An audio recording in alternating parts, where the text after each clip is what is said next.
Saudara-saudari yang terkasih, selamat pagi berkah dalam. Sudah kita memberi senyum hari ini, Senin 31 Januari 2022.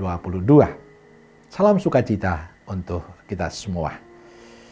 Hari ini peringatan Santo Yohanes Bosco, Imam. Mari kita awali permenungan kita dengan tanda kemenangan Kristus. Dalam nama Bapa dan Putra dan Roh Kudus. Amin. Permenungan kita diambil dari Injil Markus bab 5 ayat 1 sampai 20. Saudaraku yang terkasih, hari ini kita mendengar kisah tentang Yesus yang berjumpa dengan seorang yang kerasukan roh jahat dari pekuburan di daerah Gerasa. Orang ini sudah lama tinggal di pekuburan. Tidak ada yang berani mendekatinya karena begitu kuatnya roh jahat menguasai hidupnya. Ia hidup sendirian tanpa ada yang memperhatikan. Roh jahat yang menguasainya harus dikeluarkan dari tubuhnya. Menariknya, kehadiran Yesus membuat roh jahat itu ketakutan. Apa urusanmu dengan aku, hai Yesus, anak Allah yang maha tinggi? Demi Allah, jangan siksa aku. Melihat penderitaannya orang yang dikuasai roh jahat, Yesus membebaskan orang itu dari kuasa roh jahat. Yesus membuat orang tersebut sembuh, terbebaskan. Setelah ia disembuhkan, ia ingin mengikuti Yesus. Tetapi Yesus tidak memperkenankan ia ikut, tapi memintanya untuk pulang ke rumah, ke kampungnya dan menceritakan apa yang sudah dia alami. Saudaraku terkasih, ada dua hal yang bisa kita petik dari kisah Injil hari ini. Pertama, kuasa Yesus yang menyelamatkan. Kisah Injil menegaskan kepada kita bahwa Yesus yang kita imani sebagai juru selamat kita memiliki kuasa untuk apa saja. Dia mampu memberikan keselamatan bagi setiap orang yang datang dan percaya kepadanya, termasuk mereka yang kerasukan roh jahat. Yesus mendengarkan keluhan dan harapan banyak orang dan mendapatkan jawaban.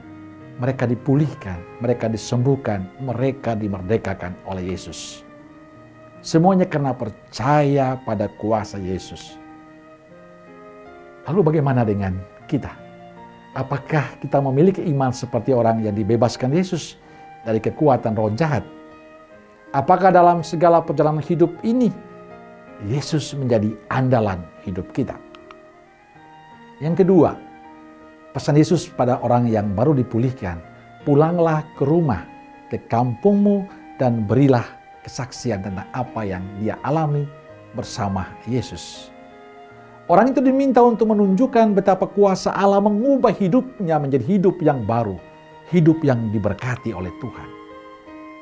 Yesus tidak menghendaki dia ikut mengikuti Yesus, tapi suruh dia pulang, menyampaikan, memberikan kesaksian tentang kebaikan Yesus, kebaikan Tuhan kepada sesama yang lain. Sebagai sebuah pengalaman iman, bahwa perjumpaan dengan Tuhan merubah hidupnya menjadi sesuatu yang luar biasa. Ia harus menyampaikan kesaksian tentang kuasa Tuhan yang menyembuhkan. Saudaraku terkasih, hari ini kita memperingati Santo Yohanes Bosco, seorang imam dan pendidik. Satu yang menjadi misi Yohanes Bosco adalah menggerakkan kehidupan orang muda untuk semakin terlibat dalam kehidupan menggereja. Untuk melakukan tugas mulia itu yang dilakukan Yohanes Bosco adalah berserah diri dan mengandalkan Yesus yang akan selalu membantunya. Sikap itulah yang membuat semua rencana Yohanes Bosco berjalan dengan baik. Tuhan memberkati semua mimpi-mimpinya.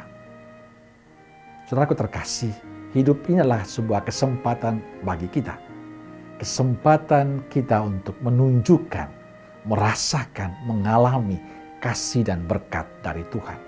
Tapi kita perlu sabar, lebih tekun dan percaya akan kuasa Kristus yang selalu menyertai kita. Yohanes Bosco begitu yakin kuasa Tuhan yang akan membantunya memberkati semua rencana hidupnya menjadi baik.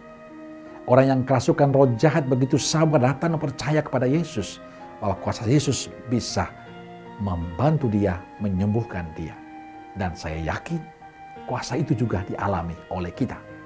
Dan pesannya sederhana, tidak mengikuti Yesus, tapi pergi mewartakan Yesus, memberikan kesaksian tentang Yesus. Dan inilah tugas kita semua.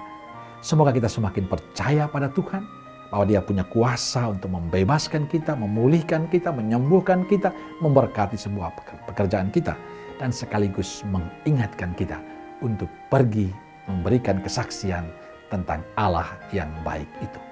Amin. Semoga Allah yang Maha Kasih memberkati saudaraku sekalian, Bapa, Putra, dan Roh Kudus. Amin. Keluarga Kudus Nazaret, doakanlah kami. Amin. Berkah dalam.